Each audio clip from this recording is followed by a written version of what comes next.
Hey everyone, welcome to the last part of my handling text files tutorial series. This time it's actually a showcase sort of tutorial, both. I'll put it on both playlists.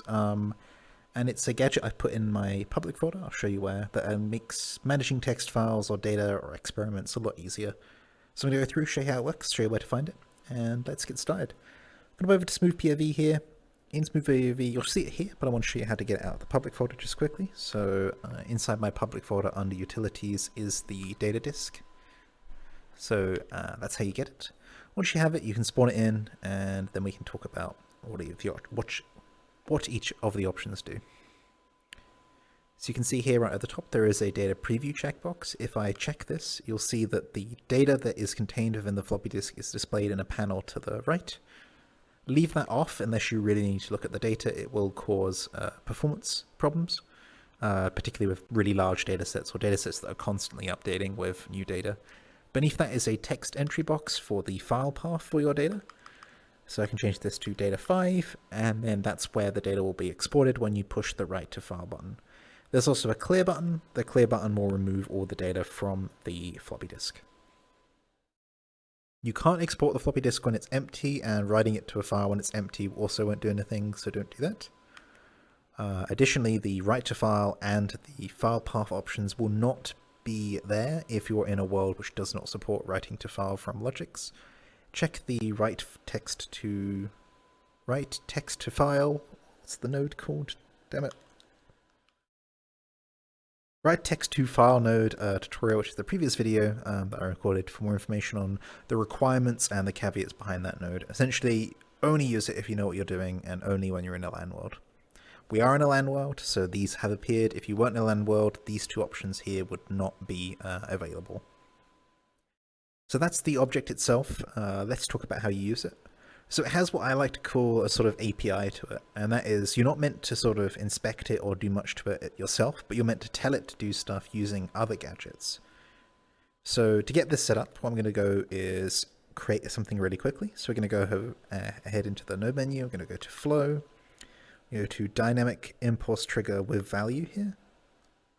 Move that to one side. I'm going to open this up, and I'm going to say addLine into the text box, so the text input, which is the tag. Pulse can just be a pulse node for now.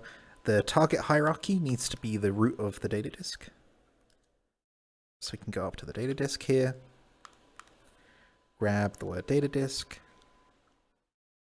put it to the left here, and link it up to the slot. Then the value needs to be a string, so we can go ahead here and do input string, and then put that into there, and then we can type whatever we want to here. And now we can hit pulse, and it will look like nothing's happening. This impulse is actually running, but if we go back over here and we turn on data preview, you'll see that we're getting lines added to the contents of the floppy disk whenever we do this. And this is occurring somewhat wirelessly. And this is set up so that you can have the data recording gadget completely separate from your data export gadget, or data recording, data transcribing, I don't know. But the floppy disk is separate from where the data comes from is what I mean. So over here now, if I hit write to file, this would write a file called data5.txt. So if I go to Tools, File Browser, go out of the folder and then into the folder, you'll see data5.txt. I can double click and import that, and you'll see its contents matches that. That's a pretty basic example there, though. What if you wanted to do something else? Here's what I'm going to do. I'm going to go ahead and do some maths with, where is it? Nearest user hand. There we go.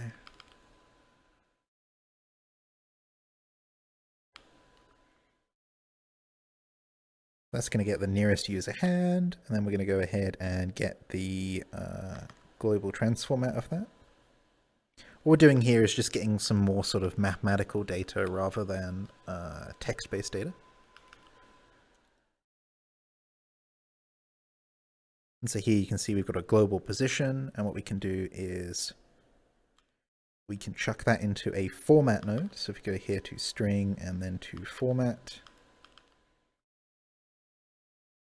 can put the position into the first property, and then in the format, we're going to need shift bracket 0 bracket. There we go. And so out of this should come the coordinates. And then what I'm going to do is plug those into that dynamic impulse trigger. And then I'm going to go ahead and add a timer. So flow timer. Oops. Put that into here. That's going to cause a lot of mess. I should not have done that. There we go. And then we'll say the timer every 5 seconds. And then we'll clear that so we get rid of the previous data we had. And there we go. So now every 5 seconds, I'm getting the coordinates of the nearest user hand to this area of my world and logging it to the file. Let's lower that down to 2. There we go. And they're all on their own new line, and that's because we're using addLine. You can also use add. Add will not add a new line, it will trust that you're doing the new lines.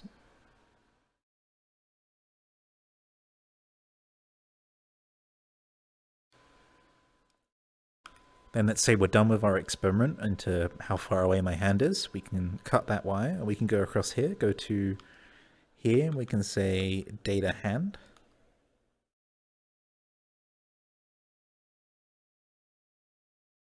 Write to file, it will write to file. We'll go over here, go to the file browser, go out, and then in, data hand, and there we go. There's the coordinates of my hand to that logics node over there.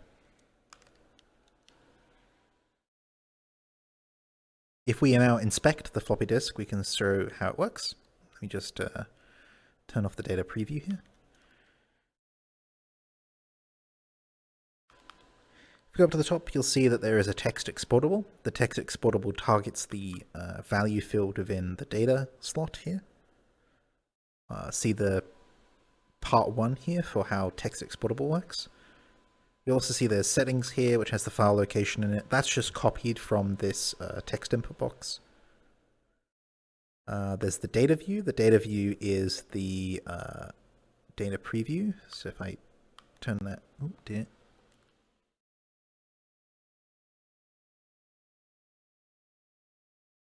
Turn that checkbox on, and then pull the interface through, the inspector through, you'll see the data view is now not grayed out, so it's visible. There's UI, which controls the file operations, the write to text file, the file path, etc. The preview checkbox, a clear button.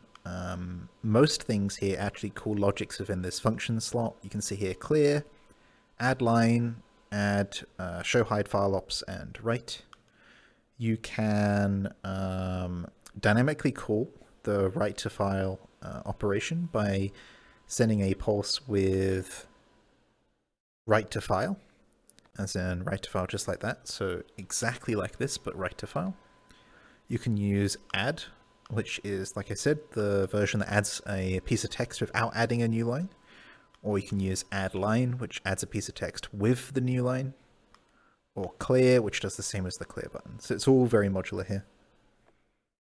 I hope this helps you. It basically takes away the mess of figuring out how to do text files, etc. in your experiments, and also encourages you to be modular. Like this setup here doesn't really know anything about files or file paths. It just knows that like every 2 seconds it has to send the nearest user hand's position to the floppy disk, and then it takes care of the rest of it. Like I said, you'll find that in my public folder, and do remember only use that and the write text to file node if you know exactly what you're doing and you're doing it for something very important. It may disappear at any time, and when it does, we'll be sad, but that's how the engine has to work to support us. I will see you next time.